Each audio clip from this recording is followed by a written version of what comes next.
This week on Jon Thelen's Destination Fish, we start out on an overlooked early summer crappie bite. The spawn is over and these fish have left the shallows, taking up residence on the first break into deeper water. Jon Thelen's Destination Fish is brought to you by Bobby Garland Crappie Baits and Yamaha Outboards.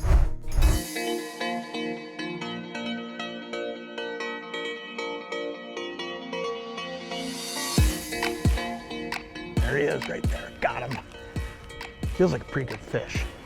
See if we can get him in here. Good fish to start. Here's what we're gonna do today. We are gonna talk early summer crappie fishing. Look at that, what an awesome fish. Great way to start, I suppose. 10 and a half inches, perfect eater if we were gonna eat some fish today. We're gonna let them all go, but here's what we're gonna talk about today. We're gonna talk about crappies that are done with the spawn. And you know, so often, what happens is we think about crappie fishing from a standpoint of either early spring when they come up shallow to do that spawning ritual, or in the fall when they slide out over super deep water and they're suspending out there. Well, let me tell you something, there's a whole missed opportunity when it comes to crappie fishing. And that is this early summer time period when these fish get done with the spawn and they start taking up their summer residence. And I'll tell you what, so often people think, oh my gosh, they just don't bite, they transition, and man, I don't see those crappies again until fall. Well, let me tell you something, they're still biting. You just got to figure out the exact locations and what it is they want. And that's what we're going to talk about today, because I'll tell you what, this is a great opportunity to catch a lot of fish. And it's great table fare, like I said, if you want to keep some. But on top of that, man, I'll tell you what, these are willing participants that get so overlooked, especially across the Midwest when everybody cranks into walleye fishing here in this early summertime period. There it is. Feels like another pretty good one. I want to explain to you how I'm doing this, because there's, oh yeah, that's a decent fish. Come here, buddy. I forgot the crappie net in the truck this morning. So we're gonna have to be a little bit careful with some of these. Another good eater size fish, look at that. Man, these fish are fun to catch. I just love crappie fishing. But let me explain to you how we're doing this, because there's something to this that makes a big difference, and that is this. What I'm doing is I'm actually trolling, looking for these fish. And then when I come on pods, I park the boat, I put it in spot lock, and I start pitching. So here's exactly how we're doing it. 1.2 to 1.3 miles an hour. All I'm doing is casting this jig and plastic setup back there. I'm just firing it back and I'm dragging it probably halfway down the water column. Then I'm just cruising along this break line. And what we've identified is that when these crappies leave those shallows and they head out, the first thing they do, you got to remember there's not a ton of weed growth yet. So they look for that first break line. All of these fish that I'm seeing right now on that Humminbird are stacked up between 11 and 12 feet. So it's as simple as that. So what I'm going to do right now, I'm just going to put this thing into gear and we're just going to start rolling along. Get your speed right in that neighborhood of 1.2. Crappie will chase that down. Hungry crappie has no problem racing at a mile an hour to get after a moving bait.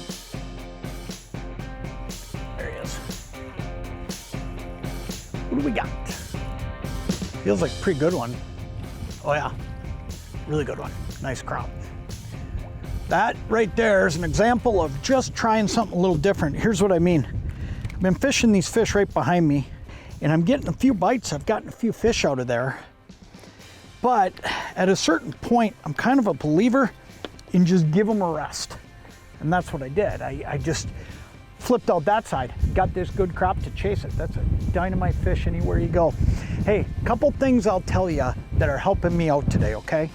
Number one is that Minn Kota on the bow. And what I want to explain to you is this. So often, I think we've all gotten pretty used to using our spot lock systems with our Minn Kotas. But I mean, I'm sitting right now, I'm in 12 and a half feet of water, okay?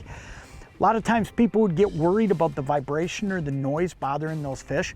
These new Quest series motors, I'll tell you what, there is no vibration. You don't feel any vibration on the floor. You don't hear the noise that you used to hear. These brushless models are just phenomenal. And then the other thing is using that Lake Master map and identifying these spots. So putting all that together with the one boat network system that Humminbird Minn Kota Johnson Outdoors has is just absolutely phenomenal because it allows you to do so much in the boat by using all these tools. Jon Thelen's Destination Fish is brought to you by these fine sponsors.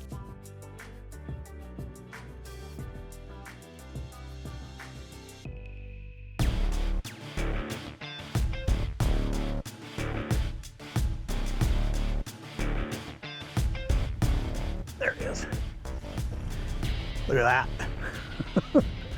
This one feels like a pretty good one too. That's a great example though of just parking when you see a school of them. Oh yeah, really nice fish. Stay on there, buddy. Stay on there. Oof. One of these times I'm gonna pay a price for forgetting that net in the truck. Look at that. That is a dandy. That's an awesome fish. But like I said, man, that's just, okay, let's hit the brakes. There's a big school of fish here. I trolled over them. This school of fish, I didn't catch one as I trolled over them. And I thought, man, those have got to be crops because I got some crops earlier here, and that's why you drop those waypoints so that you know, and you're coming back to them. And you know what? I got through here, I rolled through, and I thought, man, I cannot believe I didn't get one of those fish. Well, here's the deal. They just needed me to stop, pitch it, and move it a little slower. That's a dynamite fish anywhere you go, man.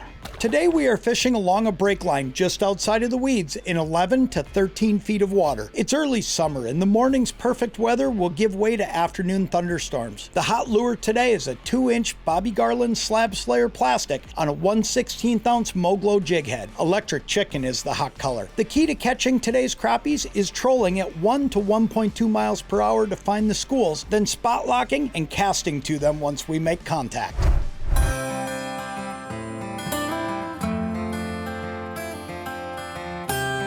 It's funny how, I mean, you feel them come up to it and just grab on, and a lot of times they'll do it and just swim with you. They'll be just like a walleye. They'll just swim with you, and if you're not using that soft tip in an ultralight panfish type of rod, you're not gonna see that and you're not gonna feel that. And then eventually that fish is just gonna be gone on you. So that's why it's so important. Oh yeah, good one. Oh yeah, really good one. Look at that one. Awesome, great fish. He just swallowed that Bobby Garland plastic. And I'm gonna get this guy unhooked. He just buried it. Man, did that fish eat it. This is a cool little tool you see me using right here. I use it a lot ice fishing. That's a cold snap toothpick. You see how I popped that right up out of there? And that jig come flying out of there without hurting that fish. All that thing does is goes right down, you get on that hook, you turn it, and it pops right out. That's a great crappie anywhere you go. That's a great fish right there. Let me show you exactly what it is I'm using. When you're having to cover ground like I'm covering here, trolling and moving, I'll tell you what, plastics are awesome. Now there's a couple things here. First off, let me show you the plastic. This is all Bobby Garland stuff. I'm catching these fish right now on this Slab Slayer, okay? For some reason, they are on that one, and that's awesome. This is the 2-inch Slab Slayer. This is the Bobby Garland Live Roamer. Okay, that's a minnow imitator. This one can be really deadly too. And when they're really on the chew, this 2-inch Baby Shad, man, I'll tell you what, that one can be awesome as well. One other thing, I'm using a Bobby Garland Moglo jig head, and it's just a 16th ounce. All I'm doing is casting it back there and cruising it. I mean, like right now, I'm sitting over a whole nother school of fish. Now, one of the cool things about this Bobby Garland Moglo jig head is its shape. If you look at that shape, it pulls through the water really, really easy. It's almost like a bullet-shaped nose on that jig. It makes it really good for cast and retrieval or for pulling like we're doing here today. So you know what? You put these together and I'll tell you what, it can be just awesome. I mean, you're seeing it here. It's just one after another.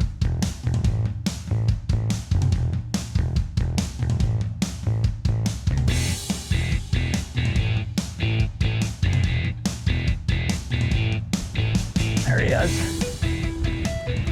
Look at that. Feels like the right kind. Man, I'll tell you, one of the coolest things about what we've done today is just all the fish. Yep, right kind. But all the fish you catch doing this. I mean, we've got walleyes. Ooh, look at that, broke off right at the end. Let me tell you something, that's gonna be just fine because here's the deal.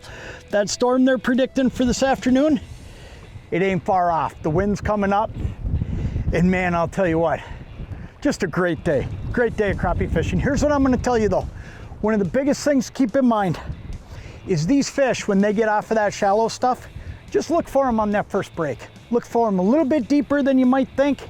Get out there in that, 11 to 14 feet of water and look for them in that area, but don't be afraid of fishing aggressive like we have today. Keep moving till you contact fish. When you contact them, park the boat, spot lock it, and start firing at them. Man, get out and do some of this. I don't want to call it spring crappie fishing. It's early summer, late spring. The spawn's over, and these fish are just eating. And they taste great too if you're gonna keep a few fish to go home. That is just an awesome day there. Let's beat this storm off the water. Jon Thelen's Destination Fish has been brought to you by these great sponsors.